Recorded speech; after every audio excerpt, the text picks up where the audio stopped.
Assalamualaikum warahmatullahi wabarakatuh.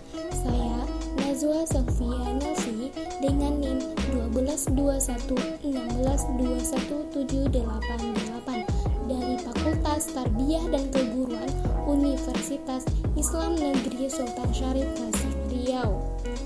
Di sini saya akan membahas tentang hak asasi manusia atau HAM dan hak kewajiban warga negara. Semoga teman-teman dapat memahaminya. Pengertian HAM, hak asasi manusia atau HAM adalah hak yang dimiliki setiap manusia di seluruh dunia tanpa memandang suku, bangsa, ras, agama, dan status sosial. HAM berkaitan dengan hak umat manusia sejak lahir. Sedangkan menurut para ahli, yaitu menurut John Locke, HAM adalah hak yang dibawa sejak lahir yang secara kodrat melekat pada setiap manusia dan tidak dapat diganggu-gugat atau bersifat mutlak.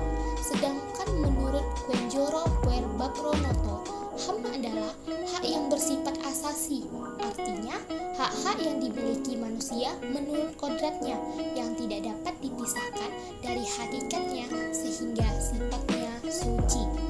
Dan menurut Undang-Undang Republik Indonesia Nomor 39 Tahun 1999, HAM adalah seperangkat hak yang melekat pada manusia sebagai makhluk Tuhan yang Maha Esa dan anugerahnya yang wajib dihormati, dijunjung tinggi, dan dilindungi oleh negara hukum, pemerintah, dan setiap orang demi kehormatan serta perlindungan harkat dan martabat manusia. Bentuk-bentuk pelanggaran HAM ada dua. Yang pertama yaitu pelanggaran HAM yang terjadi di masyarakat. Yang kedua, pelanggaran HAM yang berdasarkan sifat pembagian HAM. Yaitu pelanggaran HAM yang terjadi di masyarakat ada dua bagian, yaitu diskriminasi, penyiksaan. Kalau diskriminasi adalah suatu pembatasan, pelecehan, atau pengucilan yang langsung maupun tidak langsung didasarkan pada pembedaan manusia atas dasar agama, suku, ras, etnik, kelompok, golongan, jenis kelamin, bahasa, keyakinan, dan politik yang berakibat pengurangan, penyimpangan atau penghapusan hak asasi manusia dan kebebasan dasar dalam kehidupan baik secara individu maupun kolektif dalam semua aspek kehidupan. Sedangkan penyiksaan adalah suatu perbuatan yang dilakukan dengan sengaja sehingga menimbulkan rasa sakit atau penderitaan baik jasmani maupun rohani pada seseorang untuk memperoleh pengakuan atau keterangan dari seseorang atau orang ketiga. Pelanggaran HAM yang berdasarkan sifat pembagian HAM ada dua bagian, yaitu pelanggaran HAM berat dan pelanggaran HAM ringan. Yang pertama, pelanggaran HAM berat adalah pelanggaran HAM yang berbahaya dan mengancam nyawa manusia seperti pembunuhan, penganiayaan, perampokan, perbudakan, dan penyanderaan.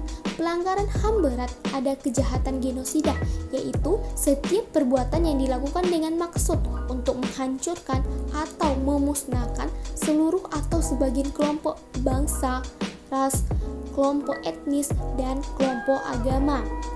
Selanjutnya yaitu kejahatan terhadap kemanusiaan, yaitu salah satu perbuatan yang dilakukan sebagai bagian dari serangan yang meluas atau sistematik yang diketahuinya bahwa serangan tersebut ditujukan secara langsung terhadap penduduk sipil. Yang selanjutnya adalah yang kedua, pelanggaran HAM ringan adalah pelanggaran HAM yang tidak mengancam keselamatan jiwa manusia, tetapi dapat berbahaya jika tidak segera ditanggulangi. Misalnya, kelalaian dalam pemberian layanan kesehatan, pencemaran lingkungan yang disengaja, pelecehan, dan penghinaan. Selanjutnya adalah contoh kasus pelanggaran HAM yang pernah terjadi di Indonesia. Yang pertama yaitu kerusuhan Tanjung Priok tanggal 12 September 1984, di mana pada saat itu kejadian ini berawal dari penerapan kebijakan asas tunggal Pancasila untuk menjaga stabilitas pemerintahan Orde Baru, namun implementasi diskriminasi yang terlalu dipaksakan membuat beberapa kelompok tidak setuju, sehingga terjadi bentrokan berbau sara. Jadi, pada kasus ini telah ada korban jiwa sebanyak 24 orang tewas dan 36 orang luka berat dan 19 orang luka ringan. Yang kedua yaitu pelanggaran HAM yang diberi status DOM di Aceh, di mana pelanggaran HAM di daerah konflik yang diberi status daerah operasi militer atau DOM di Aceh.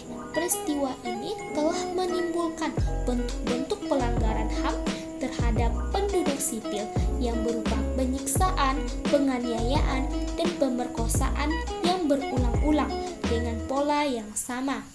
Yang ketiga adalah tragedi Semanggi yang pertama tanggal 13 November 1998. Yang dimana di sini ada korban jiwanya yaitu 19 orang.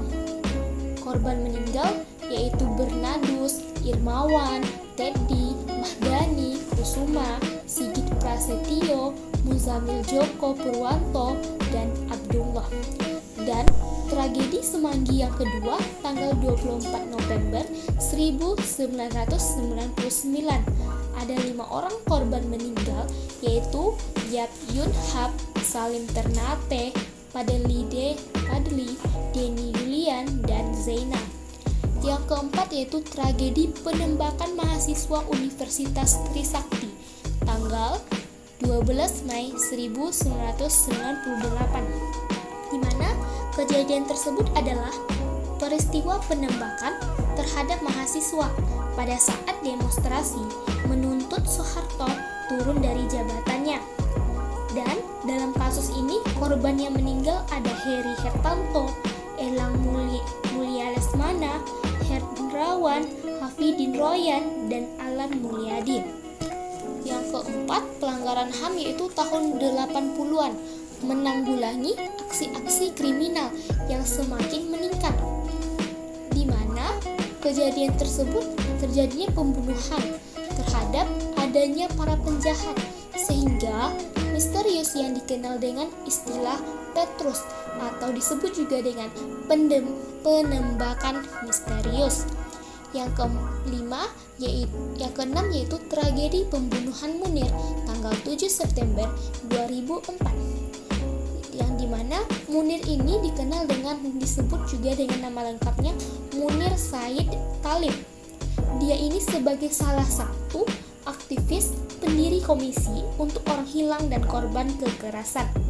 Munir tewas dalam perjalanan udara dari Jakarta ke Amsterdam untuk melanjutkan studi pasca sarjana.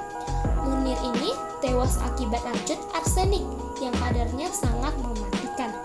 Kejadian Munir disebut juga dengan HAM berat. Sudah 18 tahun yang dimana kejadian tersebut pada tanggal 7 September 2004 dan sekarang pada tahun 2022 sudah 18 tahun kasus Munir ini, tapi belum mendapatkan pelaku yang telah meracuni Munir dan kasus Munir ini sudah dianggap kadaluarsa. Yang terakhir adalah hak dan kewajiban warga negara. Hak warga negara bisa diartikan sebagai semua hal yang diperoleh atau didapatkan seorang warga negara, baik dalam bentuk kewenangan maupun kekuasaan. Hak pada dasarnya adalah sesuatu yang harusnya bisa diterima atau dinikmati. Sedangkan kewajiban adalah hal-hal yang wajib dilakukan sebagai anggota masyarakat. Umumnya, kewajiban merupakan hal yang harus dilakukan agar bisa mendapatkan hak kita. Contoh, hak dan kewajiban warga negara berdasarkan nilai dari Pancasila, di mana sila pertama adalah ketuhanan yang Maha Esa, yaitu berhak memeluk agama dan kepercayaan sesuai pilihan dan keyakinan masing-masing, dan wajib menghormati kepercayaan agama lain. Sila yang kedua adalah kemanusiaan yang adil dan beradab, yaitu berhak mendapat keadilan di mata hukum dan wajib bersikap adil dan membela kebenaran. Sila yang ketiga yaitu persatuan Indonesia, yaitu berhak ikut serta dalam bela negara dan wajib menghargai dan menghormati segala perbedaan yang ada di Indonesia. Sila yang keempat yaitu kerakyatan yang dipimpin oleh hikmat kebijaksanaan dalam permusyawaratan dan perwakilan, yaitu berisi tentang berhak mengeluarkan pendapat dan wajib menghargai pendapat dan masukan dari orang lain. Dan sila yang kelima adalah keadilan sosial bagi seluruh rakyat Indonesia, yang berisi tentang berhak mendapatkan kesejahteraan di berbagai hal dan wajib mengikuti kegiatan gotong royong di masyarakat. Cukup sekian penjelasan dari saya. Wassalamualaikum warahmatullahi wabarakatuh.